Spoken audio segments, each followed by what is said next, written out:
Welcome. You're listening to the Malcontent News Russia-Ukraine War podcast, the show that cuts through the fog of war and updates you about the ongoing conflict in Ukraine. With your host, Linnea Hubbard. Don't forget to like, comment, and subscribe on Apple Podcasts, Spotify, and Google Podcasts. I'm Linnea Hubbard, and today is still Friday, March 10th, 2023. Welcome to Part 2.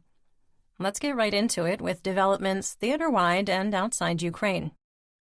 Russian propagandist Rydovka called the ongoing attacks on Ukrainian infrastructure a failure and said that Ukraine has adapted, writing, quote, "Today's attack was the most powerful in recent times. Almost all regions of Ukraine were hit. The real results do not reach the success of November. The Ukrainian energy system has adapted. They use batteries and generators, and brief outages do little to no harm. Disabling military and civilian installations requires blackouts lasting weeks, not hours. Despite all the local successes, Country 404, that's Ukraine, still has the internet, trains run, and military factories work. What goals do we want to achieve?" End quote. Quick sidebar. Country 404 is a derisive term that comes from the Internet Error 404 page not found and implies that Ukraine is not a real country. Ukrainian officials responded to accusations by Transnistrian officials that the Security Service of Ukraine, or SBU, was planning assassinations and terrorist attacks, saying, quote, "Any statements by the representatives of the so-called Ministry of State Security of the fake Transnistrian People's Republic regarding the participation of the SBU in the preparation of the terrorist attack should be considered exclusively as a provocation orchestrated by the Kremlin. Lies and provocations are one of the weapons actively used by the Russian Federation.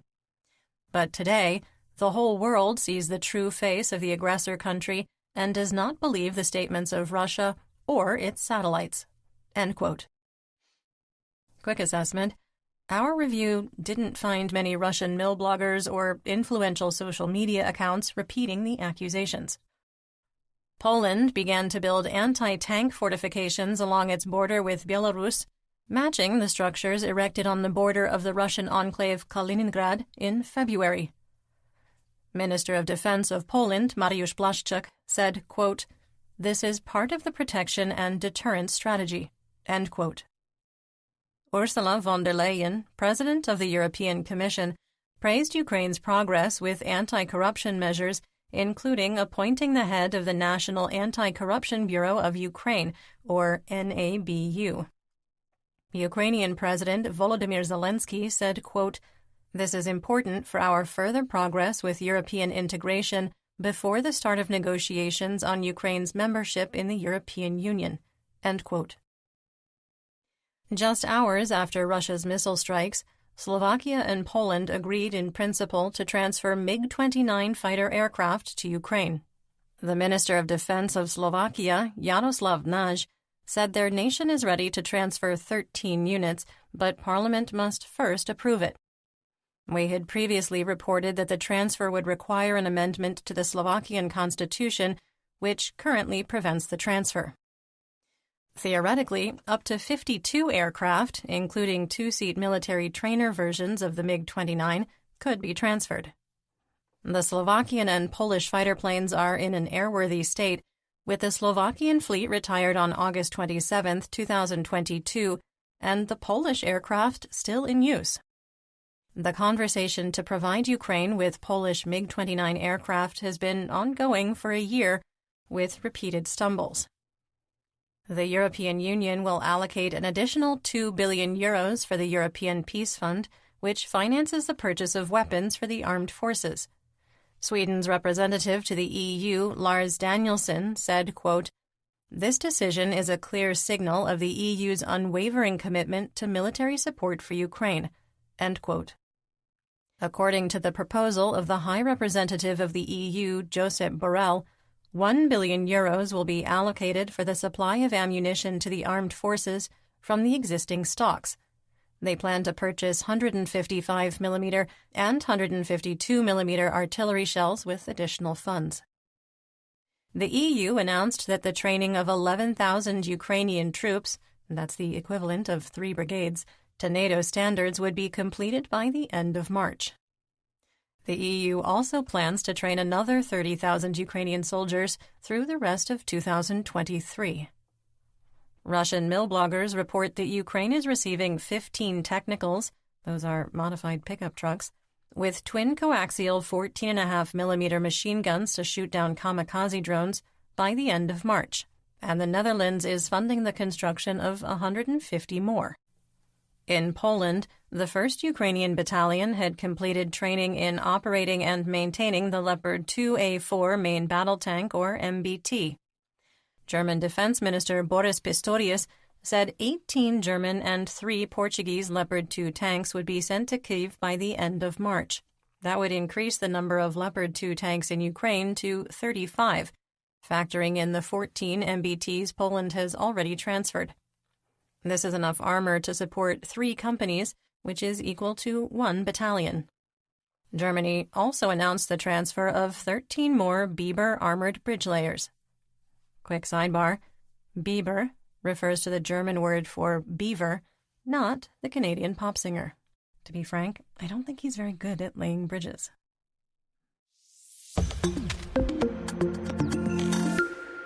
Speaking of not being very good at things, let's talk about the Russian military and mobilization. The self-declared acting leader of the DNR, Denis Pushilin, signed a decree creating military commanders in Mariupol, and the district entered into the armed forces of the Russian Federation First Army Corps. In addition, the decree orders the registration with the commissariat of all boys born in 2006. We reported on March 4th about Mobics from Mordovia and Mari El that arrived in the LNR on January 22, 2023, and appealed to President Putin to stop the transfer of their forces to the LNR. The surviving members made a follow-up video, reporting that only 8 survivors were remaining from a platoon of 38. The wife of one of the men said the unit was being sent to the front, quote, in groups of 8 to 10, end quote. After a March 1st attack, only 3 of the 8 men returned, dragging a dead comrade. Another 4 soldiers who were killed remain on the battlefield.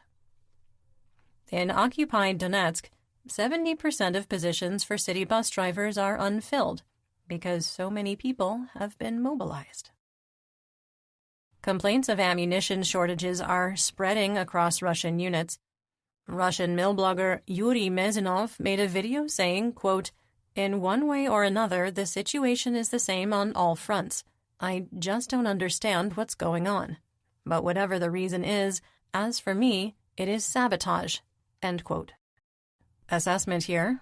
Yesterday's missile attack cost the Russian people between $438 and $581 million just in munitions.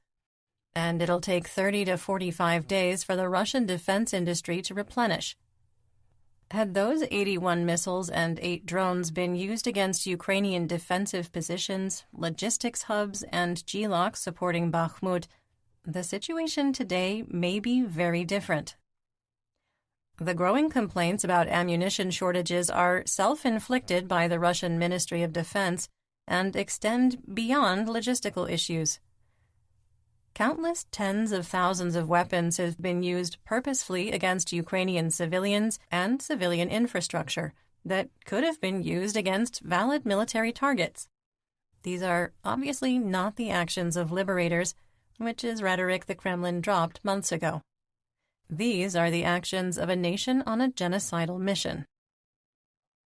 The 155th Naval Infantry Brigade was withdrawn from Vuhledar and replaced with the 136th Separate Motorized Rifle Brigade, made up mostly of Mobics. They made an appeal for ammunition and blamed PMC Wagner and Yevgeny Prigozhin for consuming available resources. The unit attacked Vuhledar yesterday, as noted in Part 1, and as they predicted, suffered heavy losses due to insufficient armor and artillery support.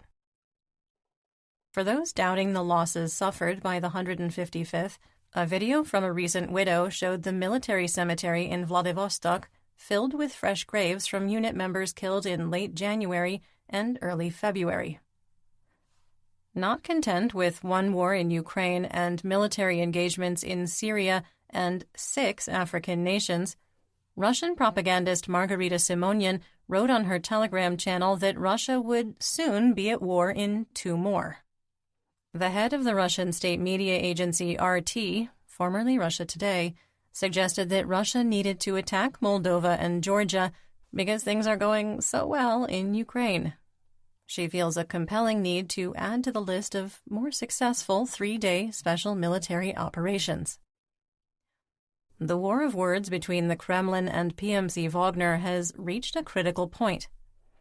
One of Prigozhin's news channels, which is just a front for disinformation operations, asked, quote, "The head of the ground forces of the armed forces of Ukraine said that PMC Wagner is the driving force of the Russian troops, and the task of the armed forces of Ukraine is to grind it down on Bakhmut before the next counteroffensive. Do you agree with his opinion? Is PMC Wagner really the main combat-ready unit of the Russian troops today?" End quote. Prigozhin, escalating his war with the Kremlin, wrote a reply stating, quote, "Yes, the fighters and commanders who fight in the Wagner PMC are the most combat-ready, but this does not mean that in other military units the commanders are dumber and the fighters less brave.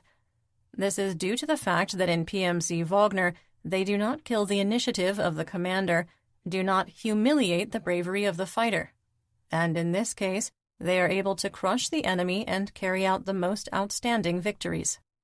This is the difference between PMC Wagner and other military units.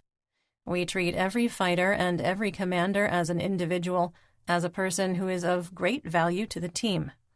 Of course, if such a structure ceases to exist, it is not just bad, it is a collapse, it is a catastrophe, it is a direct path to total, shameful defeat." End quote. Okay, sidebar. This is some toxic corporate America Human Resources talking points nonsense. When PMC Wagner executes those who wash out of training, shoots troops who retreat against orders, and video records the sledgehammer execution of a former POW, is that really treating every fighter and every commander as an individual and a person who is of great value to the team? Really? The war over ammunition also escalated, with Prigozhin reporting he and his liaisons have been completely cut off from the Kremlin, Putin, and the Russian Ministry of Defense. In a recorded statement, Prigozhin said, quote, "In order for me to stop asking for ammunition, they turned off all special telephones in all offices in all divisions. Another important point, they blocked all passes to all departments that should make decisions." End quote. Thomas Grove of the Wall Street Journal asked Prigozhin via email, quote, "Are you aware of a coordinated attempt by Kremlin officials to limit your influence? Do you have enemies in the ranks of the Russian government?" End quote. In a public response, the head of PMC Wagner wrote, quote, "I simply cannot answer, for ethical and wartime reasons." End quote. Smelling the blood in the water, our favorite FSB Colonel Girkin went after the increasingly embattled PMC leader hard, saying, quote, "Some people tend to make a circus out of everything, and to act in this bloody circus as a black clown, which no one laughs at, and it's not at all funny but rather scary as he grimaces, but it fascinates many. So Prigozhin created his own personal black circus and realizes his ambitions, grimacing in the arena against the backdrop of skulls, which are very reminiscent of the emblem of the Totenkopf SS division of Nazi Germany, and other accessories of his own gloomy cult of death. At the moment, liquidating the only army corps capable of successfully advancing would really be another step towards defeat in the war, but not at all fatal, even in the current conditions. It would be fatal for the political ambitions of the black clown Prigozhin." End quote. Quick sidebar. The term black clown is a reference to a scary clown, like Pennywise from the Stephen King novels, and is not a racially tinged reference. While this might seem obvious to many readers and listeners, given Girkin's overt racism, we believed it was necessary to clarify. all is going to plan. You're listening to the Malcontent News Russia-Ukraine War Podcast. Our team of journalists, researchers, and analysts is funded by readers, listeners, and viewers just like you. To support independent journalism, please consider becoming a patron. You can find us on patreon.com/Malcontent News. In our War Crimes and Human Rights segment, we discuss events that might be upsetting to hear about. There is no graphic detail in today's report, but if you are sensitive to descriptions of human rights abuses, please feel free to skip ahead to the next segment. Timestamps are in the description. A year ago yesterday, on March 9th, 2022, the Russian Air Force bombed Maternity Hospital No. 3 in Mariupol. The attack killed 4, wounded 16, and contributed to at least 1 stillbirth. Russia continues to blame Ukraine for the attack. President of the European Commission, Ursula von der Leyen, condemned Russia's missile attack yesterday, saying, quote, "Russia's deliberate targeting of the civilian population and the energy network is a war crime. This strengthens our joint determination to continue promoting reforms in Ukraine on their behalf." End quote. Dmytro Kuleba, Foreign Minister of Ukraine, wrote, quote, "Russia launched a massive missile and drone attack on Ukraine overnight, leading to loss of lives and damaging civilian infrastructure. No military objective, just Russian barbarism." End quote. In Velika Vishelnitsia, Lviv, a small injured dog refused to leave the debris of its destroyed home after a Russian missile struck the neighborhood, killing its owners. The photo circulating on social and traditional media shows the dog curled up on a pair of coverlets or duvets, its muzzle pressed firmly into one of the blankets. Did the PMC Wagner channel Grey Zone go woke on March 8th? Addressing the execution of POWs by Russian troops, the Russian-aligned mill blogger wrote, quote, "What precedes these very war crimes is not maniacal units, as well as their commanders, but state propaganda. If we hear calls from all the talking heads for strikes on cities, on civilian life support facilities, about nuclear ashes, and also that the inhabitants of some neighboring country are somehow not like that they, Ukrainians, need to be reflashed with calibrations, then you should not be surprised at the cruelty at the front from ordinary soldiers." End quote. While PMC Wagner is essentially saying it's the media's fault, they continued with their real motivation. Quote, "If our State Duma adopted in the first reading a decree exempting from criminal liability for crimes in the LNR, DNR, Kherson, and Zaporizhia, but with an interesting caveat. If the act was aimed at protecting the interests of the Russian Federation. So we, soldiers and mercenaries who commit war crimes, sit smeared with jam, hiding a jar behind our backs, but at the same time we stubbornly tried to prove to our mother that we did not eat it." End quote. Some assessment. With a lot to unpack in that long statement, there is more than a nugget of truth that the Russian population has been fed a steady diet of propaganda for 20 years. History has repeatedly shown that using the tactics perfected by Joseph Goebbels in World War II, ordinary people can be led to do horrific acts, willingly, gladly, and unquestionably. However, this does not absolve the perpetrators of those crimes. "I was just following orders" is not a defense in The Hague if those orders were immoral or illegal. The author of Grey Zone misses the point in yet another example of a Russian mill blogger being so close to understanding the real problem. The language in the martial law decree of September 2022 that states, quote, "If the act was aimed at protecting the interests of the Russian Federation," end quote, provides enough vagary to cause pause on who decides what protects the interests of the Russian Federation. 6 months ago, Prigozhin could do no wrong. Today, Prigozhin has higher odds of taking a short walk out of a tall office building than Girkin. Russian mill blogger Vladlen Tatarsky presented a more enlightened point of view about the execution of POWs that goes beyond "don't get caught" and "the media made me do it." Tatarsky wrote, quote, "Regarding the execution of prisoners, I will say this. I really want to kill anyone dressed in the uniform of the Ukrainian army.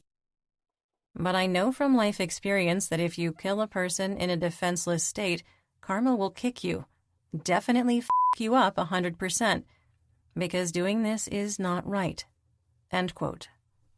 In better news, the Kherson raccoon being held as a furry POW made another appearance, and we are happy to report the trash panda was doing everything possible to escape from its handler, who now has to wear thick gloves. And if they had any experience with wild animals at all, they would have been wearing thick gloves in the first place. On another light note, we maintain that the scariest force on the planet is an angry Slavic, Ukrainian, or Russian babushka. In a video clip, a Ukrainian babushka from Kherson expresses her opinion of the remains of a Russian Grad rocket cluster munition cassette in what appears to be her yard. Standing right next to the ordnance, she scolds, quote, "Did you bastards think you would beat us? Forget it. Look at your stupid rocket." End quote.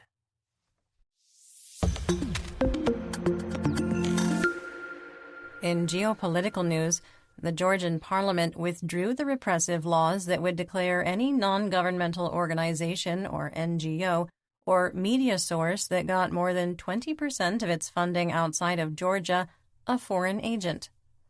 Citizens were unimpressed, with protests expanding, although there were fewer clashes with police. Protesters don't believe the Georgia Dream political party will keep its word to table the measure permanently. Protesters are also demanding the release of 133 people in custody. Prime Minister of Hungary, Viktor Orbán, said that Europe and his nation must prepare for a future with Russia playing a smaller role. At an economic forum in Budapest, Orbán said, quote, "I understand the need to restore Russian-European relations after the war, but this is far from realistic. That is why Hungary's foreign and economic policy should seriously think about what kind of relations we can establish and maintain with Russia in the next 10 to 15 years." End quote. United States Speaker of the House Kevin McCarthy, the third person in the line of succession in the United States government, rejected Ukrainian President Zelensky's invitation for him to visit Kyiv amid growing concerns the GOP leader will drive the United States to default over continued aid to Ukraine. Zelensky had invited the congressperson to see firsthand where United States tax dollars were going. In an interview with the United States network CNN, McCarthy said, quote, "Let's be very clear about what I said. No blank checks, okay? So from that perspective, I don't have to go to Ukraine to understand whether there's a blank check or not. I will continue to get my briefings and others, but I don't have to go to Ukraine or Kyiv to see it. And my point has always been, I won't provide a blank check for anything." End quote. In China, Xi Jinping was unanimously reelected as president and chairman of the Central Military Council for the third consecutive time. He is the first Chinese leader in the modern era to be elected to a third term, after vowing earlier he wouldn't seek one.